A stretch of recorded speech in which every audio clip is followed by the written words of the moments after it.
你有冇發覺有啲人60歲之後越嚟越靚，越嚟越有神，見到佢你都會發覺呢個人真係好有氣場。但係同樣係60歲，有啲人就越嚟越縮，成日唉聲嘆氣，見到你都會覺得佢好似對生活已經冇晒期待咁。兩種人嘅分別唔係錢多錢少，唔係身體好唔好，係佢哋對待生活嘅態度根本上係唔同嘅。有啲人活係過去，有啲人活係當下，呢個分別決定咗你晚年係過得舒服，定係過得唉聲嘆氣。今日同大家分享5種態度，唔係大道理，係真實嘅人，真實嘅故事，係佢哋用自己嘅經歷換翻嚟嘅智慧。做到呢5種態度，唔一定係最有錢，但係一定活得有尊嚴、有光彩、有自己嘅味道。第一種態度，學識放低過去。陳女士今年63歲，年輕嗰時因為一個決定，放棄咗自己最中意嘅工作。之後幾十年，佢成日諗，如果當初唔係咁做就好啦。呢個如果當初跟咗佢30幾年，令佢每日都唔開心，唔經唔覺30年就係咁過咗。表面上佢話放低啦，但係心入面嗰個結其實從來都冇解開過，只係收埋咗。直到有日佢個女同佢講，媽，你成日活係過去，但過去係唔會翻嚟㗎。你而家嘅每一日先係真實嘅。嗰句說話令陳女士喊咗好耐，但係喊完之後，佢決定放低，認真咁過每一日。放低過去，唔係叫你假裝嗰啲嘢冇發生過，唔係叫你唔可以傷心，係叫你唔好俾嗰啲已經改變唔到嘅事，繼續消耗你而家仲剩低嘅時間同精力。而家你心入面有冇一件事，係你一直放唔低嘅？一段關係，一個決定，一次失敗，一句傷過你嘅說話。唔使急，但係由今日開始，試下問自己，我願唔願意俾自己再一次自由？放低唔係忘記，係俾自己自由。嗰啲經歷係你嘅一部分，但係唔係你嘅全部。你值得用而家剩低嘅每一日，去活一個更輕鬆、更開心、更係你自己嘅生活。第二種態度，唔怕獨處。老李退休之後，第一件事係打電話俾所有朋友，約人食飯，約人行山，約人打牌，每日都要有人陪。一個人坐低，佢就覺得坐立不安，好驚靜。佢唔係唔中意自己，係佢從來冇試過同自己相處。返工嗰陣有同事，有老細，有客戶，屋企有老婆，有仔女。一停低嚟，發現四圍靜晒，唔知點算，個心就慌。直到有次，所有朋友都唔得閒，佢被逼一個人坐足一日。佢話嗰日佢做咗一件從來冇做過嘅事，佢坐低嚟，靜靜地諗自己呢一世究竟想要嘅係乜嘢。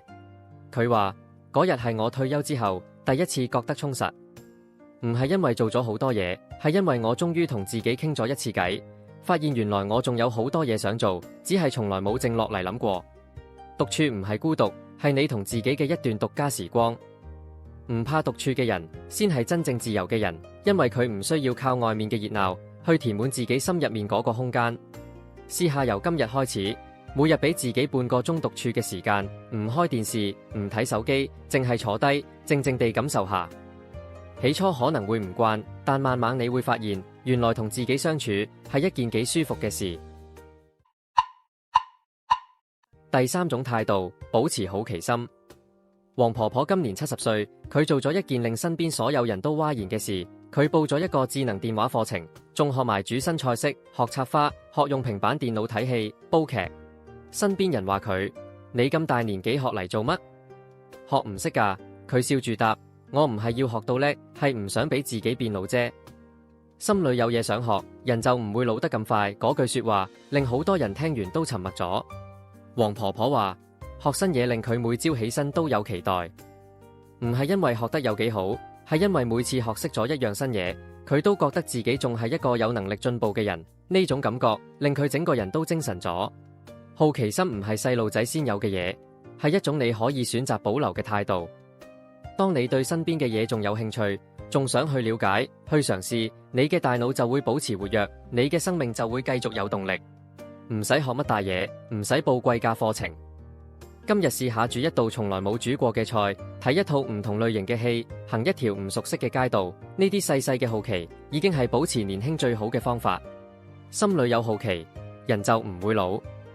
唔係話你身體唔會老，係話你嘅眼神唔會老，你對生活嘅熱情唔會老。而呢種熱情係你送俾自己同身邊嘅人最美麗嘅一份禮物。第四種態度，學識講多謝。張先生係一個典型嘅香港男人，愛家庭，肯捱，肯做，但係有一樣嘢佢一世都唔識，就係用口講出自己嘅感謝。佢以為行動代替說話就夠，唔使講。老婆煮咗30年飯，佢從來冇話過多謝。仔女考試考得好，佢點點頭就算。孫仔畫咗幅畫俾佢，佢收咗，但係冇講過一句乖孫，多謝你，呢幅畫好靚。直到有日，佢細仔話佢，老豆，我哋唔係唔知你愛我哋，係我哋好想親耳聽你講。你知唔知你一句多謝對我哋嚟講係幾重要嘅一件事？張先生聽完沉默咗好耐。嗰晚，張先生第一次同老婆講，呢30年多謝你。佢老婆呆咗一陣，然後喊咗出嚟。唔係因為傷心，係因為等咗30年，終於等到嗰句說話，心入面好多嘢一次過消失晒。多謝2個字，唔係示弱，唔係肉麻，係你承認咗身邊嘅人對你嘅付出，係你話俾佢聽，你做嘅嘢我睇見㗎，我珍惜㗎。呢2個字係世界上最寶貴嘅禮物。今日返到屋企，唔使做任何特別嘅事，淨係揀一個人講句真心嘅多謝。多謝老婆，多謝仔女，多謝老友。你會發現嗰2個字講出口嘅一刻，其實你自己都會舒服咗。第5種態度，活在當下。劉女士係一個凡事都愛擔心嘅人，擔心仔女工作唔穩定，擔心老伴身體唔健康，擔心自己將來冇人照顧，擔心層樓跌價，擔心通脹，擔心世界局勢。佢成日話我唔擔心唔得㗎，唔擔心點算？但係佢個仔發覺阿媽擔心咗幾十年，但係佢擔心嘅嘢其實大部分都冇發生過。擔心本身反而成為咗佢最大嘅負擔。有次佢去睇醫生，醫生話佢，你擔心嘅嘢有90成永遠唔會發生，但係你擔心嘅過程確實消耗緊你嘅身體同精神。你係用真實嘅健康去換一個虛構嘅憂慮。醫生嗰句說話令劉女士諗咗好耐。